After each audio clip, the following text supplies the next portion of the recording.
Nós estamos recebendo aqui o padre Flávio de Souza Santiago, que é vigário paroquial na área de Campo Grande do Piauí, que pertence à paróquia Senhora Santana, com sede no município de Monsenhor Hipólito. O padre Flávio, que às segundas-feiras está aqui conosco no Jornal Centro-Sul, enriquecendo e qualificando o noticiário.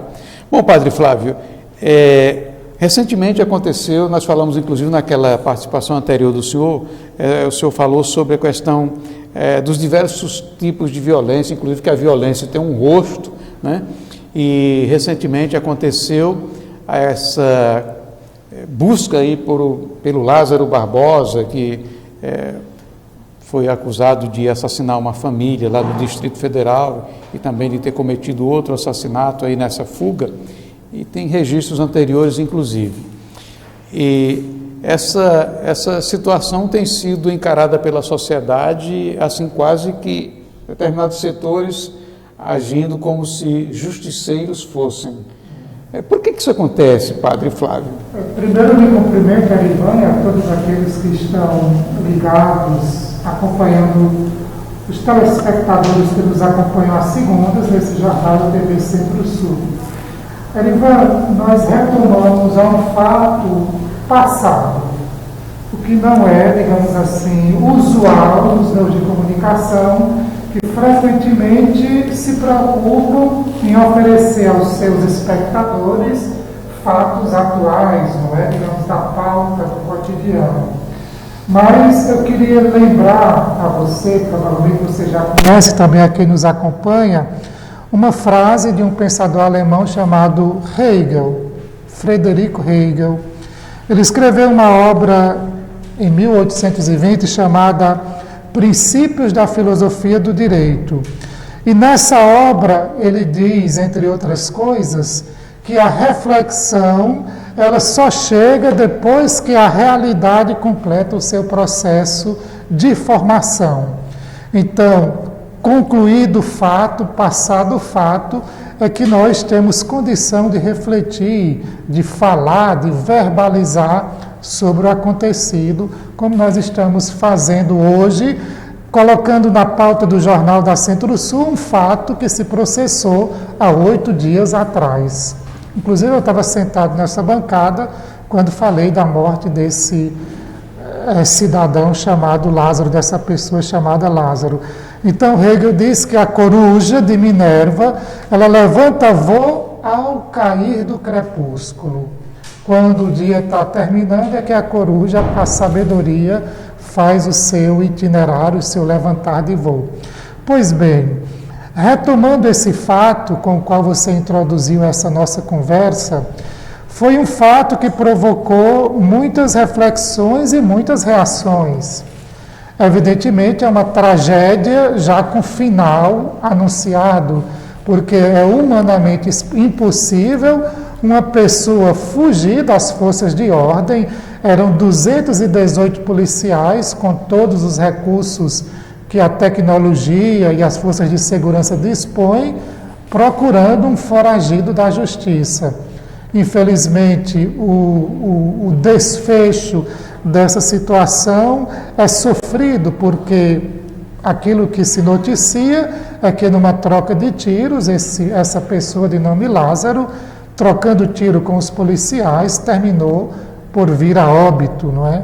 Então isso já era esperado, porque ninguém pode escapar da polícia, de 218 policiais, como se notificou. E as interpretações foram muitas, mas entre as várias interpretações, as várias reações que esse fato produziu, teve um, Erivan, que me chamou particularmente a atenção. É que no mesmo dia, autoridades e populares comemoraram a morte dessa pessoa. Aqui eu não entro no fato do enfrentamento das forças policiais, no fato que ele provocou um dano à sociedade, eliminando inclusive uma família inteira. Eu não entro nessa seara, mas o que me chamou a atenção foi o fato das pessoas comemorarem, inclusive autoridades constituídas, comemorarem a morte de outra pessoa. Inclusive na Bíblia tem uma passagem que diz assim, não te alegres nunca diante de um defunto, né? De um A palavra defunto. tem lá. Mas aí, Padre Flávio. Então isso me chamou a atenção. E me chamou a atenção particularmente, Arivan, porque nós estamos no tempo das palavras que são modas. Hoje nós falamos muito de gratuidade, de resiliência, de diversidade, empatia.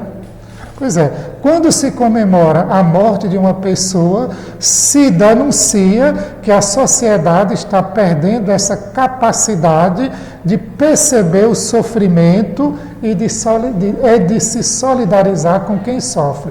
Não estou dizendo que nós vamos nos solidarizar com uma pessoa que é conhecida como malfeitor e que de fato fez o mal. O que eu estou dizendo é que a morte de alguém sempre é um fato que entristece. E embora esse que morreu possa ter trazido um alívio para aquelas populações ou para aquelas pessoas que foram vítimas dele, mas essa capacidade, né, de perceber o sofrimento, de entrar em contato, de compreender o fato de comemorar é um indício de que nós, como sociedade, corremos o risco de perder ou de diminuir a capacidade, não é, de perceber o sofrimento e de fazer frente a ele. O pessoal diz bandido bom é bandido morto. Primeiro, não existe bandido bom. Todo bandido, ele é questionável do ponto de vista jurídico, do ponto de vista humano, do ponto de vista religioso, que é a seara a qual eu me dedico. Não existe bandido bom. Todo bandido não pode ser chamado de bom. Agora é o certo que bom para a cidadania, bom para a sociedade, que quem transgride as leis seja julgado conforme as leis prescrevem. Obviamente nós não vamos entrar aqui porque eu reconheço que não tenho o suficiente aprofundamento, conhecimento, né? Mas há também um questionamento a ser feito e provavelmente a gente retome aqui numa mesa redonda, com a presença de estudiosos do direito, inclusive, porque o Lázaro, por exemplo, já tinha sido preso por fatos antecedentes, o Lázaro Barbosa.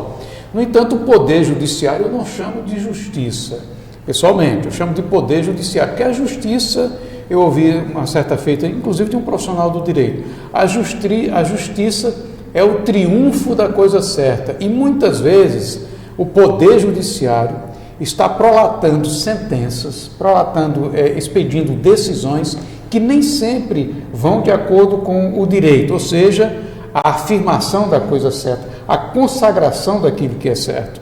De tal maneira que, sem ter o suficiente conhecimento, né, eu penso que nós poderíamos até substituir, fulano está enfrentando a justiça. Não, fulano está enfrentando o poder judiciário, não a justiça, considerando que a justiça é a afirmação da coisa certa.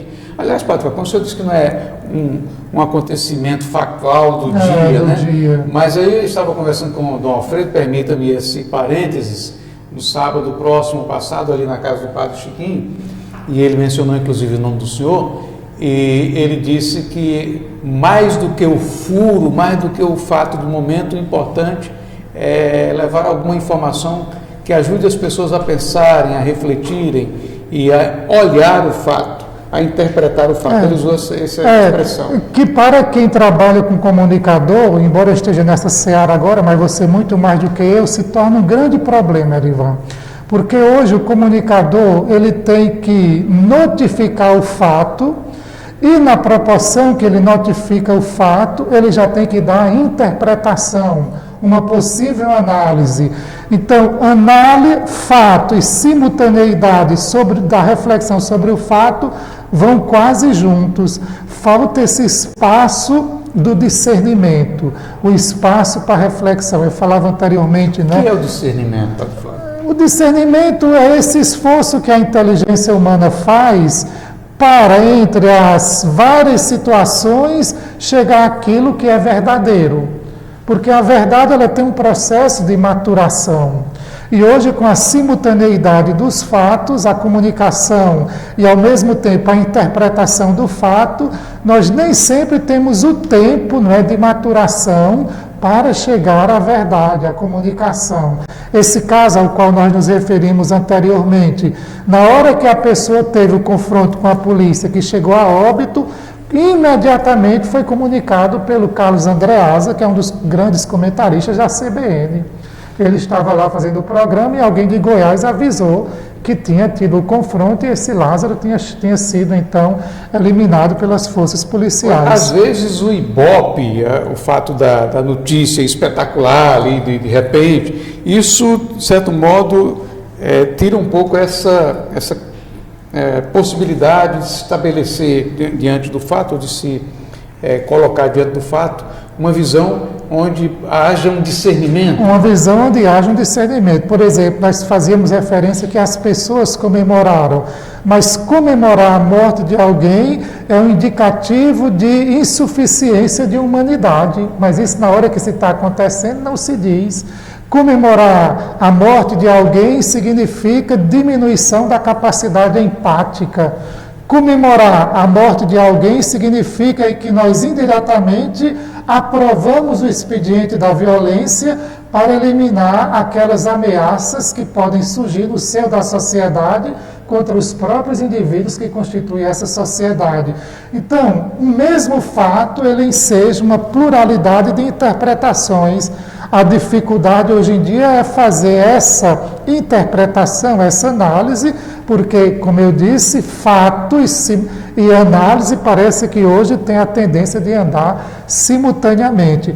Daqui se descortina, um elemento para nós vermos o quanto é importante essa iniciativa da TV Centro-Sul. Já nos nossos estatutos, nós dizemos nos nossos estatutos que queremos ser um instrumento de comunicação para a verdade. É claro que nós da Centro-Sul queremos notificar os fatos que fazem parte do presente, não é? O elemento factual. Mas temos que ter aquela devida atenção para não apenas comunicar o fato, mas ajudar na reflexão sobre ele, a fim de que aquele que nos acompanha possa ter elementos para se posicionar e para chegar a uma compreensão mais verdadeira possível, né? Então, esse elemento da comunicação com análise, da transmissão de conteúdo que possibilita a formação de opinião, é um dos elementos que constitui a missão da nossa TV Centro-Sul. Que tem aí essa questão da defesa da vida, né? Defesa da vida, defesa da comunicação da verdade, formação de consciência, transmissão de conteúdos que possibilitam, né, gerar opiniões, que a pessoa possa se colocar do lado A ou do lado B. Por isso que a TV Centro-Sul é também um espaço de confronto, é um espaço plural. Nós não nos colocamos somente do lado de quem pensa A ou do lado de quem pensa B, nós acolhemos A e B. O que nós queremos é que no confronto de A e B, quem nos acompanha possa ter elementos para fazer uma opção pela verdade o quanto mais possível, né, Erivan? O quanto mais possível. E aqui você me permita, né, nós estamos precisando de ajuda. Se você nos acompanha, quer colaborar com a manutenção e aprimoramento das instalações da TV Centro-Sul, pode entrar em contato comigo, ou pode entrar em contato com o Erivan, ou com qualquer uma das pessoas que trabalham aqui na TV Centro-Sul, que fica na Praça Félix Pacheco, em Pix. Então, dê a sua colaboração e ela vai retornar para você em termos de formação e informação que lhe levam à verdade, a ter conteúdos que lhe ajudam, não é, a tomar uma decisão, a fazer uma escolha mais para a verdade. Agradecemos aqui ao padre Flávio de Oliveira, Souza Santiago, que é pároco, que é vigário paroquial na área de Campo Grande do Piauí, pertencente à paróquia Senhora Santana, com sede em Monsenhor Hipólito. E na segunda-feira estaremos de volta, né? Estaremos de volta. Na segunda eu não posso, então você tem que me colocar outro dia. Então nós vamos combinar e você vai avisar aos espectadores que dia eu vou estar aqui ao seu lado, né? Ter a honra de estar ao seu lado nessa bancada da Centro-Sul. Agradeço e cumprimento, Erivan, e a todos aqueles que estão acompanhando o jornal da TV Centro-Sul.